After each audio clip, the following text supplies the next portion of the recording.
दिल्लीतल्या पराभवाला लपवण्याच्यासाठीच राहुल गांधींकडून पत्रकार परिषदेच्या माध्यमातून झालेल्या निवडणुकांवर आक्षेप नोंदवले जात आहेत असं सांगत दिल्लीत काँग्रेसचा पराभव निश्चित असल्याची भविष्यवाणी चंद्रशेखर बावनकुळे यांनी केली आहे। चंद्रशेखर बावनकुळे विद्यमान स्थितीमध्ये महाराष्ट्र भारतीय जनता पार्टीचे अध्यक्ष आणि राज्याचे महसूल मंत्री आहेत।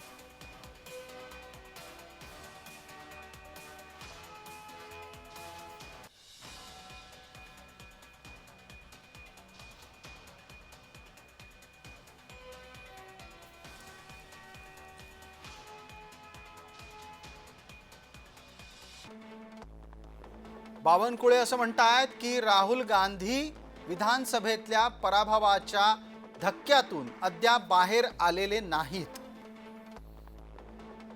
आता तर ते मतदार संख्येवरच संशय घ्यायला लागलेले आहेत।